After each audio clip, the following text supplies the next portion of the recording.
imaginação. No crachá. Fizemos um crachá maior, em que o bloco de anotações, que são post-its, cabem aqui dentro do crachá. Cabe a caneta também, e um papelzinho com a agenda do evento. É a contracapa do seu crachá. Eliminei essa cola. Como é que eu faço pra eliminar fila? Credenciamento pra pegar crachá. Que saco. Não, tira isso. Aí a gente inventou um negócio lá que eu dou qualquer crachá pra você. Eu te dou um crachá com qualquer nome pra tu procurar o teu. Aí eu evito a fila, que é só dar crachá. Não tem que procurar o nome das pessoas. Enfim, aí você começa a questionar. Aí, por exemplo, PowerPoint. Não vamos... Como é que diz? Não tem PowerPoint agora, evento. Como assim? Não tem PowerPoint? Não, me interessei. Isso aí me interessei. Eu acho que me interessei. Porque tu Por gosta que de você PowerPoint? Como assim? Lucão? Como é que faz? Como é que faz? Não vai sem PowerPoint. Aí a gente fez, vamos destruir esse padrão? Pros primos que não estão entendendo, é porque antes do evento a gente costuma passar o quê? 1, 2 semanas fazendo Muito, cara. Muito, alguns slides, né, Ó, cara? eu só vou dar um adendo. No último curso do Negro, a gente fez 130 PowerPoints. Foda. E dá mó trabalhão, né? Pra fazer PowerPoint é foda. Então, o que a gente fez? A gente destruiu esse padrão PowerPoint, questionou por que tem que ser assim, não tem que ser assim, e a gente fez o formato talk show, entrevistas, o evento inteiro. Eu entrevistando as pessoas. Não tem PowerPoint, mas tem conhecimento. E muitas vezes tem mais, porque eu, como conheço a minha audiência, se eu vejo que eu tô entrevistando e o negócio tá fugindo, eu falo, papai, agora me diz uma coisa. Eu corto, entendeu? E se tu tá na palestra, eu não posso te cortar. Tu se libertasse por um assunto que o pessoal já sabe demais, que não sei o que. Então, eu mando, mas por que tá falando sobre isso? A gente tá falando sobre esse assunto porque do padrão, dominar. Não, mas eu queria voltar pra um assunto que você soltou lá no começo, que você falou sobre... Não, que você soltou lá sobre, poxa, a escola, ela nos prepara pra não achar soluções novas, assim, buscar nossa memória, etc.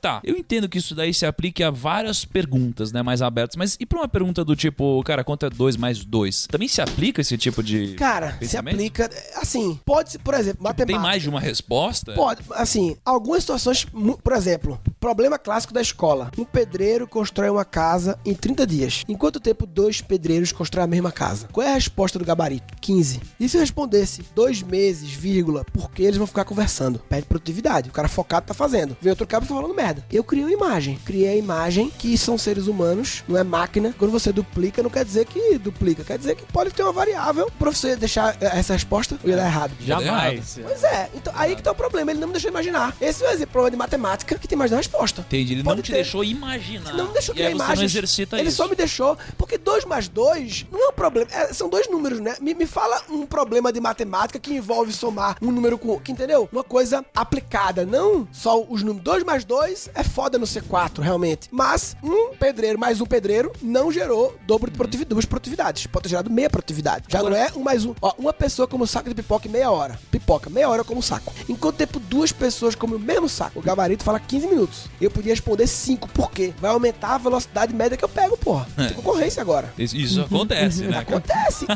E a sua mãe, foda-se, mãe. A vida é louca, mãe. Vou pegar aqui.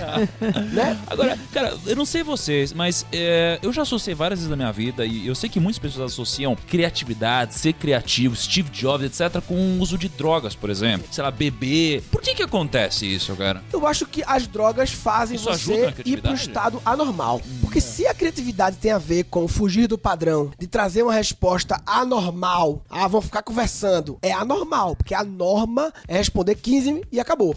Eles vão ficar conversando, os pedreiros, isso é anormal. Então eu acho que a relação que eu vejo, eu não sou um profundo estudioso disso, de drogas, de coisas que criam estados alterados de consciência. Cara, a criatividade é um estado alterado de consciência, considerando a consciência coletiva que é normatizada. E aí quando você faz coisas diferentes, você vira anormal, fora da norma, e a droga gera um estado alterado. Pra mim, essa é a relação.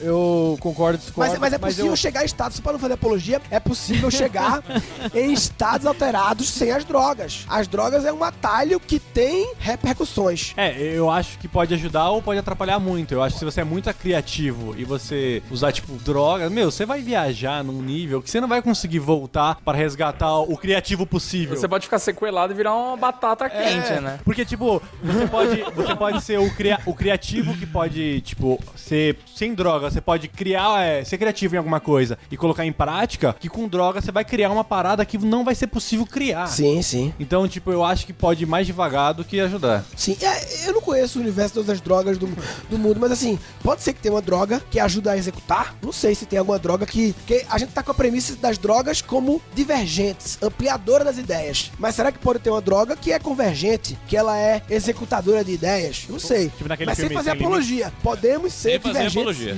Podemos ser divergentes e convergentes sem as drogas.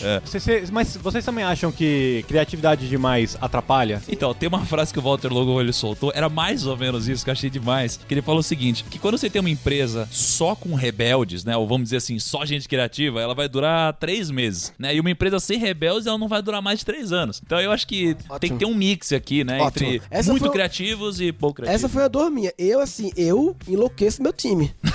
Eu sou o mal do time. O meu sócio se chama Lado Negro da Criatividade. Que é você enlouquecer e tirar a clareza do time de qual é o próximo passo, porque você faz uma avalanche de possibilidades. E aí vem a busca de você ter pessoas que lhe complementam, né? O meu sócio agora, Leandro Aguiar, é um cara que ele era produtor musical, gospel, fez muitos CDs, muito tempo. E o cara que é produtor musical, ele tem um lance de terminar os projetos. O estúdio tá aqui, tem que limpar pra poder ter outro, senão ele tem uma mentalidade que moldou o jeito dele, que é tirar as coisas da frente, tirar da frente. Então, hoje em dia, eu não tenho autorização de mandar áudios pro meu time. Não posso. Eu só posso mandar áudios pra um grupo que tem o meu sócio e a irmã dele, que é a COO. Eu só posso mandar pra lá. E eles escolhem se os áudios vão ser encaminhados pro time ou não. Tem um filtro de áudios. Mas eu queria aproveitar a chamada pra até fazer uma pergunta, na realidade. Porque aqui a gente tava falando até sobre se juntar com pessoas que se complementam. E aqui, inclusive no primeiro podcast que a gente criou, a gente falou muito sobre a questão do ambiente. Que o Napoleão Hill mesmo, no livro do Mais Esperto que o Diabo, ele fala que você tende a harmonizar com o seu ambiente. E aí que vem a pergunta, né? Geralmente, quando a gente se junta com a equipe, muitas das pessoas, elas não têm essa visão sobre criatividade. E aí uma pessoa que tá ouvindo aqui o podcast já criou esse start, beleza, eu preciso ser mais criativo, mas como que ela faz pra começar, sendo que também o ambiente que ela tá não é muito engajado nisso? Várias possibilidades de resposta pra esse problema. Várias possibilidades. Uma possibilidade é ela mandar assistir esse episódio. A mais óbvia, mas vamos É a além mais da óbvia, é a mais óbvia, né? Outra possibilidade é fazer o meu curso, se inscrever, reaprendizagem.com.br,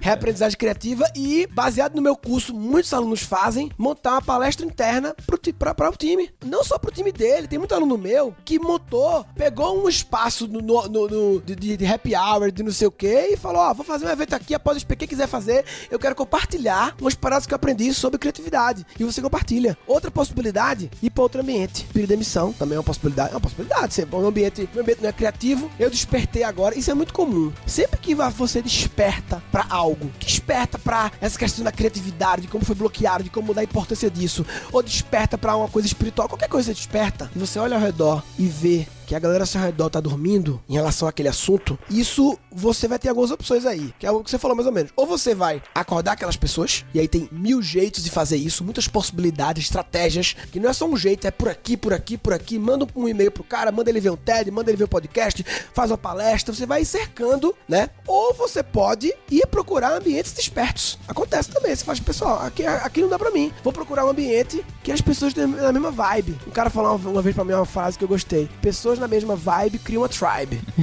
Pessoas na mesma vibração. Então, levantei aqui, a turma não tá vibrando igual. Fudeu. O que pode acontecer é você voltar a dormir. Não consegue mexer ali, sabe o que é melhor dormir. Se você ficar desperto, eu vou ficar vendo isso aí. Eu acho que é bom até de engajar pra gente até voltar no ponto, que é que, beleza, a gente pega esse problema que a gente tem, depois, obviamente, você pode criar até mesmo um tipo de inovação com isso. Você cria um produto e tal, que é o que a gente fez, por exemplo, agora com o quadro do Empresas da Bolsa, né? Qual era o problema? A gente foi fazer uma gravação com o Luiz Barsi, o maior investidor pessoa física da Bolsa, e a gravação era pro quadro do Rumo ao Milhão. E aí, na conversa ali, meio de bastidor, o Luiz Barsi falou, não, pra investir numa empresa que é a Paranapanema, eu só decidi quando eu fui lá na empresa mesmo e vi a fábrica e tal, e vi que eles valiam mais do que estavam valendo no preço de mercado. E aí tem a opção dele de criatividade, né, que foi ir até a empresa pra tirar a conclusão dele, e a partir disso, na verdade, a gente mesmo meio que criou uma inovação a partir da criatividade dele. É isso. É isso aí. Que aí foi quando a gente, beleza, por que não então transformar isso num quadro? Por que não? Porque sempre tem não? um porquê não. Sempre tem porquê. E assim, eu uso muita palavra combinatividade. Porque criatividade, muitas vezes, o prefixo criar, tem que criar, ser criador. Ai, meu Deus, eu não sou criador. Ai, eu sou do Excel. Ai, não sei o quê. A turma tem umas coisas. Aí eu boto combinatividade pra dizer assim, velho, nada se cria, tudo se combina. Nada vem do nada. Tudo vem de algum lugar. É algum sistema de referência, algum input que foi combinado. E quando você combina, então, vocês tinham um input do cara dizendo, porra, tem que conhecer bem a empresa. Só que vocês também têm um input no mundo digital. A gente consegue conhecer coisas através do mundo digital. Aí vocês imaginaram, usando, quase sempre a gente usa aquela e se, né? E se é uma palavra que já abre, né? E se o quê? E se já vai criar uma imagem. Qual é a imagem vai ter, papai? E se a gente, o que vocês fizeram? Gravar, me corrija se eu estiver errado, gravar um vídeo explicando cada empresa listada na bolsa, não é isso? Visitando o negócio. Visitando a empresa. A gente foi até a fábrica. Cara, eu acho que só o assunto que eu acho legal falar é que a gente tá falando muito sobre resgatar a criatividade, eu chamo de reaprender, né? O curso chama Reaprendizagem Criativa, porque a premissa é, nós nascemos criativos porque temos a imaginação que o Homo sapiens tem e temos problemas, então temos criatividade, temos imaginação e temos problemas. A criatividade é a imaginação aplicada. E vamos perdendo, adulto podemos resgatar. E como podemos não bloquear a das crianças? Essa pra mim é uma pergunta que surgiu depois que eu fiz o meu curso Reaprendizagem Criativa, já tinha quase 10 mil alunos, e eu comecei a ouvir o meu cliente dizendo assim, velho, quando eu fiz o curso aqui e caiu a ficha o quanto a minha criatividade foi bloqueada ao longo da vida, da escola, da própria empresa que eu trabalho, e eu comecei a recuperar isso, eu comecei a pensar em meu filho, eu vou deixar meu filho ser bloqueado? E aí eu criei o Cri-Cri, Criando Crianças Criativas, que é a versão preventiva do outro curso. Um curso é como desbloquear, o outro é como não bloquear, é prevenir. E eu tô trazendo esse assunto, além de, claro, falar dos meus dois cursos, eu tô trazendo porque, assim, eu tenho uma viagem, assim, que... Qual é o discurso? Toda empresa agora quer ser inovadora, né? Toda empresa agora, esse é um discurso muito forte, porque é necessário, mundo mudando e tal. E o discurso das empresas para suas equipes, para eles despertarem a criatividade, pessoa física, criatividade, para que o PJ seja inovador, o discurso é sempre, assim, meio baseado em medo. Meio tipo, se a gente não fizer, vamos ficar para trás. Isso é medo. Por trás é um medo. Se vocês vão ser demitidos, o software vai não sei o quê, a tecnologia vai levar tudo. Sempre tem um terrorismo, não é? Concorda que o discurso é muito esse? Concordo. A inovação tá muito baseada no medo. E aí, cara, como você muda a motivação pra mais próxima de amor e não de medo? Sempre tem os dois um pouquinho. E eu acredito que a forma mais sustentável e poderosa de acordar pessoas para serem criativas, para criar organizações inovadoras, é dizer pra elas que você não pode entregar pro seu filho o que você não tem. A maior forma de educação é exemplo. E pra não bloquear o seu filho, porque é muito fácil dizer que daqui a 20 anos vai ser importante ser criativo. O cara muitas vezes não quer se abrir, mas acredita que o filho vai precisar. E aí tem que lembrar pra ele que a maior forma de educação não é a escola, é o exemplo de casa. Ou seja, eu vou despertar pra esse assunto por causa do meu filho, dos meus filhos, e não por causa da empresa. Porque aí você cria motivação por amor e não por medo. Por amor ao meu filho, claro, tem um medo também. Medo do meu filho ficar irrelevante no futuro. Mas eu acho que esse lance dos filhos, quem não tem filho, ninguém aqui tem filho não, né? Todo jovem tem filho, papai? Não parece pai, Não né? parece. Mas assim, quem não tem filho, muitas vezes tem um sobrinho, ou vai ter filho daqui a pouco, tem um sobrinho que ama e tal. Então eu acho que o amor por crianças, mesmo que não sejam seus filhos, é o maior gatilho pra acordar as pessoas. E em segundo lugar, o terrorismo de vai perder o emprego. É isso que eu queria finalizar. Inclusive, eu acho que no Primo a gente inova em muita coisa, assim, o dia inteiro a gente tem que ficar pensando em coisas novas, e eu acho que a gente faz isso não pelo menos, mas porque é legal, né? Claro, Então, a gente faz porque é legal, pô, um quadro maneiro, uma coisa diferente, um podcast, de repente o site. A gente gosta muito, eu acho que isso é o que move muita gente. Cara, aqui e dentro, vocês, né? uma organização como a de vocês, que tem essa vibe de querer fazer é legal, não sei o quê, isso era pra ser o normal. Vocês estão sendo humanos. O resto tá sendo desumano. Foram formados, colocados em formas e perderam a humanidade. Tem uma frase que eu vi do cara no evento que eu fiz lá, um americano, que ele falou que a automação não está tirando nossos empregos, ela está devolvendo a nossa humanidade. É uma visão positiva de que tudo que a tecnologia abocanha de atividade antes humana é a tecnologia dizendo assim, pessoal, ó, eu vou fazer isso aqui pra vocês fazerem uma coisa mais humana, tá bom? Então eu tô aqui pra pegar aqui alguns trampos aqui, mas assim, é pra vocês, porque não era pra vocês estarem fazendo isso. Não era pra vocês estarem dirigindo carro. Porque dirigir carro, a não ser que seja uma questão de esporte, de prazer, no dia a dia é uma tarefa padronizada, previsível, programável, metrificada, uso satélite e eu software, dirijo melhor que vocês. Com menos acidente, com mais eficiência. E vocês ficam fazendo o quê? No banco de trás, sendo humanos. Imaginando, criando, sendo no banco de trás. Então, eu tô aqui pra fazer vocês serem mais humanos. Outra coisa, a gente falou muito de criatividade o tempo inteiro, mas existe essa coisa do bloqueio criativo ou isso é um estrelismo do cara? Quando o cara fala assim, eu não consegui fazer, rolou um bloco aqui, não consegui fazer, um bloqueio criativo total.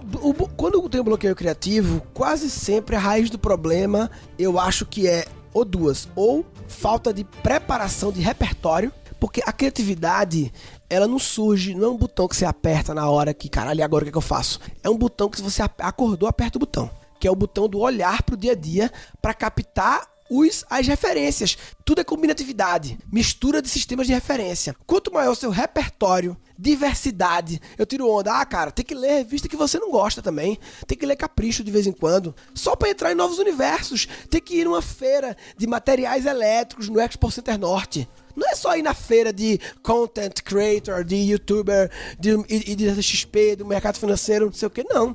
Tem que ir de vez em quando num evento louco pra ter repertório. Então, quase sempre bloqueio criativo é falta de repertório acumulado sobre aquele assunto e sobre muitos assuntos dispersos e muitas vezes é uma questão emocional. Uma questão de, tipo assim, uma autossabotagem, tipo assim, o bloqueio criativo é porque eu não quero evoluir isso aqui, porque evoluir isso aqui vai me tirar da zona de conforto, porque é novo, eu não sei se o pessoal vai gostar. Aí não é bloqueio criativo, isso é uma auto-enrolação. É auto-conversa mole pra você, e aí você se enrola muito bem, que a gente é muito bom em enrolar a gente mesmo, né? A gente é bom em enrolar quem a gente conhece a gente é bom em enrolar a gente mesmo. Cara, pra finalizar, a principal lição de criatividade, não sei se eu já falei isso, a principal lição é outra principal, mas é ter certeza que está resolvendo o problema certo. Clareza de qual é o problema. Porque a forma como você fala, se você fala, eu estou com problema de bloqueio criativo, vago, bloqueio criativo, aí vem causa raiz. Por que esse bloqueio? O que você está sentindo agora? Tem algo lhe incomodando? Se você desbloqueasse e esse projeto fosse em frente, o que iria acontecer se esse projeto de frente? Aí quando você pergunta 3 coisas, o cara fala, descobre que na verdade ele tem medo que dê certo. Então o problema não é bloqueio criativo, é medo que dê certo. Agora temos clareza do problema real. Agora vamos usar a imaginação para resolver o problema. Ele está com medo que aquilo dê certo, porque a mãe dele não quer que ele mude de segmento, sei lá. Não é mais bloqueio criativo. Então, cavar bem no lugar errado é cavar mal. Tem que ter clareza do problema para usar a imaginação no problema certo. E na minha visão, o bloqueio criativo é só um nome, um rótulo para coisas mais profundas que estão atrás. Onde que as pessoas podem te encontrar no seu Instagram? Instagram, velho, Murilo Gun. Acho que o que eu uso mais hoje em dia é Instagram. O Instagram Murilo Gun. Eu até te pedi lá naquele dia lá em casa ajuda. Eu quero voltar a entrar forte no YouTube. Então, se quiser, pode ser que ao ouvir esse episódio já esteja retomado o trabalho no YouTube, inspirado muito. E a gente vai gravar junto, não vai não, Murilo? Vamos gravar várias coisas. Junto. E podcast, velho. Eu fiz podcast em 2015, comecei a fazer podcast. Era um dos maiores do Brasil durante muito tempo. E eu parei. Depois de 200 episódios, eu enchi o saco.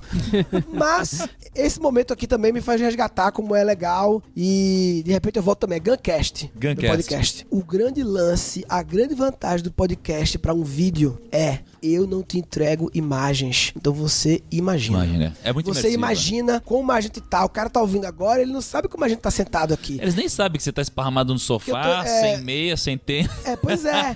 E eu ouvi o de vocês, do Diabo, e a imagem que eu criei não foi essa. Eu criei uma imagem. Isso é lindo. É por isso que o cara lê Harry Potter e depois vê o filme e acha uma bosta. Por quê? Porque ele imaginou outra coisa. Harry Potter não. Fala de qualquer outra coisa. Eu nunca li Harry Potter na vida. O povo fala isso. Eu nunca li. Mas o povo fala muitas vezes que, cara, eu li o livro, aí quando eu vi o filme não gostei. Por quê? Porque o filme trouxe a imagem do diretor e a sua cabeça trouxe outra imagem. Aí gerou uma frustração, um desalinhamento de expectativa, que não era assim que você imaginava o bruxo. Aí veio outro jeito. Muito bom, foi uma honra gravar ao lado de vocês esse Primocast descalço também, né, cara? Então, muito obrigado, primos. Espero vocês no nosso próximo Primocast.